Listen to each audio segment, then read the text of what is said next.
नमस्कार। Are Nayak Hindi education में आप सभी का स्वागत है। आज हमारे अध्ययन का विषय है सेवा सदन उपन्यास, जो मुंशी प्रेमचंद्र का बहुत ही महत्वपूर्ण उपन्यास है और जो हमारे नेट के पाठ्यक्रम में भी रखा गया है, जो कि हर एग्ज़ाम में कुछ ना कुछ इससे पूछा जाता है। तो सेवा सदन मुंशी प्रेमचंद्र द्वारा लिखित पहला बड़ा और बेहद ही लोकप्रिय हिंदी उपन्यास है, जो मूल रूप से 1919 को प्रकाशित हुआ। ये उपन्यास भारतीय समाज में महिलाओं की स्थिति, दहेज प्रथा, बेमेल विवाह और वेश्यावृत्ति जैसी गंभीर सामाजिक समस्याओं पर आधारित है। मतलब ये जो उपन्यास है ये भारतीय समाज में महिलाओं की स्थितियों के बारे में बताता है। दहेज प्रथा किस तरह से उस समय भी और आज भी व्याप्त है उसको बताता है। बेमेल विवाह और वेश्यावृत्ति जैसी गंभीर समस्याओं को दर्शाता है ये उपन्यास। ठीक है, तो चलिए देखते हैं। इसमें से जो केंद्रीय पात्र है, जो पहला, इस कहानी की नायिका है सुमन। ठीक है, तो उपन्यास की नायिका है सुमन। वो सुंदर, स्वाभिमानी और महत्वाकांक्षी, ठीक है, स्त्री है। लेकिन दहेज और बेमेल विवाह के कारण उसका जीवन क्या हो जाता है, बिखर जाता है। समाज की बेरुखी उसे वेश्यावृत्ति की ओर ढकेलती है, लेकिन अंत में वह पश्चाताप करके सेवा सदन आश्रम की संचालिका बन जाती है। मतलब इस कहानी की जो नायिका है सुमन दिखने में सुंदर, सुशील, स्वाभिमानी स्त्री है, पर एक तो दहेज प्रथा के कारण और बेमेल विवाह के कारण क्या हो जाता है, उसका जीवन जो होता है बिखर जाता है। दहेज के कारण उसका जो विवाह है वो उसके मनचाहे घर पे नहीं हो पाता है और बेमेल विवाह हो जाता है। बेमेल विवाह का मतलब क्या होता है कि जिसमें जो उसका हस्बैंड होगा उसकी आयु बड़ी रहती है, यानी बूढ़े के साथ इसका विवाह कर दिया गया होगा। तो फिर बाद में क्या होता है, फिर इसी के कारण उनका जो जीवन है वो बिखर जाता है और वो वेश्यावृत्ति की ओर चली जाती है। और बाद में क्या होता है, वो वेश्यावृत्ति में जाके जब उसको समझ में आता है कि स्त्रियों के लिए क्या करना चाहिए, क्या नहीं करना चाहिए और स्त्रियों को कैसे आत्मनिर्भर बनाए, तो वो क्या करती है, एक सेवा सदन आश्रम खोलती है और उसकी संचालिका बन जाती है। ठीक है, अब यहाँ पे देखो गजाधर। तो ये गजाधर जो है वो सुमन का पति है। वो एक रूढ़िवादी, शक्की और कम आय वाला एक क्लर्क है। वह सुमन की सुख सुविधाओं की इच्छा को समझ नहीं पाता और शक के आधार पर उसे घर से निकाल देता है, जो पूरी त्रासदी का जड़ बन जाता है। मतलब गजाधर जो है एक शक्की किस्म का आदमी है और क्लर्क की ड्यूटी करता है, जिसको बहुत कम पेमेंट मिलता है। तो वो क्या करता है, सुमन की इच्छा अपेक्षाओं को पूरा नहीं कर पाता है और शक के कारण उसको घर से बाहर निकाल देता है। और जब घर से बाहर निकालता है तो वो कहीं ना कहीं वेश्यावृत्ति के जाल में फंस जाती है। अब देखिए सुमन का परिवार क्या था। तो कृष्णचंद्र, ये जो है सुमन के पिता है, वो एक ईमानदार दरोगा थे, लेकिन बेटी की शादी के लिए रिश्वत लेते पकड़े जाते हैं और जेल चले जाते हैं। इसी कारण सुमन का विवाह एक गरीब घर में होता है। ठीक है, सुमन का विवाह क्यों गरीब घर में होता है, क्योंकि उसके पिता रिश्वत लेते पकड़े जाते हैं और फिर दहेज देने के लिए होता नहीं है, इसलिए उसका जो विवाह है वो गरीब घर में होता है। और गरीब घर में भी होता है, किसके साथ होता है वो आपको पता है, किसके साथ होता है, गजाधर के साथ इसका विवाह होता है, पर वो शक्की निकलता है। ठीक है, अब ये जो शांता है, तो ये शांता जो है सुमन की छोटी बहन है। वो भी बहुत ही सरल और आदर्शवादी है। सुमन के बदनाम होने के कारण भी शांता का विवाह टूट जाता है, लेकिन वह हर परिस्थिति में अपने चरित्रों को बनाए रखती है या बचाए रखती है। देखिए, यदि एक बेटी का विवाह टूटा या एक बेटी का विवाह कहीं अच्छी जगह नहीं हुआ तो उसका प्रभाव दूसरी बेटी पे भी पड़ता है। ठीक है, पर यहाँ पे जो शांता है वो एक आदर्शवादी लड़की रहती है और सुमन के बदनाम होने के बाद भी शांता के चरित्र में किसी भी तरह का कोई प्रभाव नहीं पड़ता, यानी वो अपने चरित्रों को बनाए रखती है। और सुमन के गलत राह पे चले जाने के कारण उसका सारा दोषारोपण शांता को मिलता है, जिसके कारण उसका जो क्या है, उसका विवाह भी टूट जाता है। ठीक है, अब ये गंगाजली कौन है, ये सुमन की माँ है, जो पारिवारिक संकटों और समाज के ताने बाने को झेलती है। क्योंकि देखो सुमन गलत राह पे चले जाती है और उसके कारण उसकी छोटी बहन जो बेटी है उसका भी विवाह टूट जाता है और उनका रिश्ता कहीं पे भी तय नहीं होता। और जो समाज के लोग हैं वो ताने बाने तो कसते ही रहते हैं। अब देखो समाज सुधारक और सहयोगी पात्र यहाँ पे है, जो सदन है, सदन सिंह। तो पहले शांता का मंगेतर रहता है, जिससे उसकी शादी टूट जाती है। वह एक जमींदार का बेटा है, जो बाद में सुमन और शांता की मदद भी करता है। ये उपन्यास में युवा वर्ग की वैचारिक बदलाव को दर्शाता है।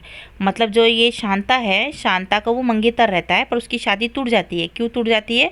क्योंकि सुमन जो होती है वो सुमन गलत मार्ग में चली जाती है, जिसका प्रभाव के कारण क्या करते हैं, उसकी शादी टूट जाती है। पर यही लड़का जो रहता है, ये जो युवा वर्ग का लड़का है, थोड़ा समझदार है, ये आगे क्या करता है, साथ देता है। किसका? शांता और सुमन की मदद करता है। अब पद्म सिंह क्या है? ये एक वकील है और समाज सुधारक भी है। वह नगर पालिका के सदस्य है और वेश्याओं को शहर के बाहर हटाने और उनके सुधार के आंदोलन में मुख्य भूमिका निभाते हैं। जो पद्म सिंह जो है ना, वो एक वकील भी है और एक समाज सुधारक है। वो क्या करते हैं, वेश्याओं को शहर से बाहर हटाते हैं और उनके लिए अलग व्यवस्था करने में और उनका सुधार आंदोलन में महत्वपूर्ण भूमिका भी निभाते हैं। अब विट्ठल दास क्या है? एक अच्छे और निष्काम समाज सेवक हैं। वे सुमन को वेश्यावृत्ति के दलदल से निकालने और उसके पुनर्वास यानी सेवा सदन की स्थापना में सबसे बड़े मददगार साबित होते हैं।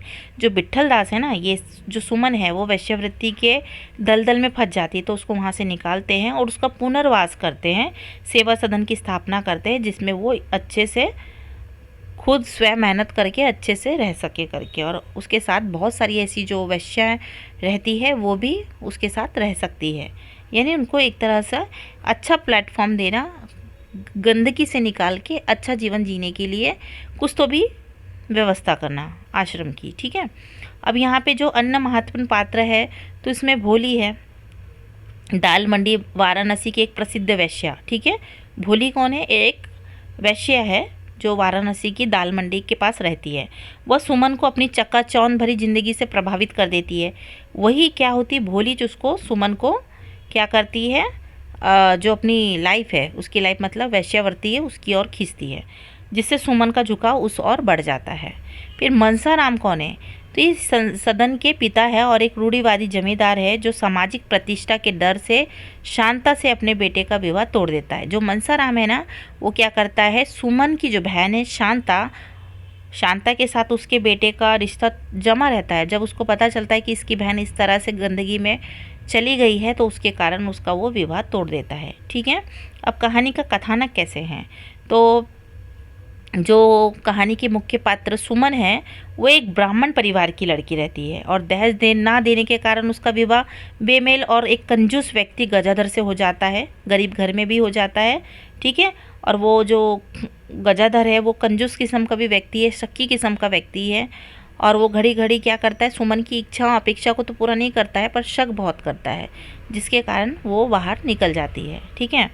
तो ससुराल में सुख सुविधाओं की कमी और गजाधर के शक्की स्वभाव के कारण दोनों में विवाद होते रहता है, जिसके बाद गजाधर सुमन को घर से निकाल देता है।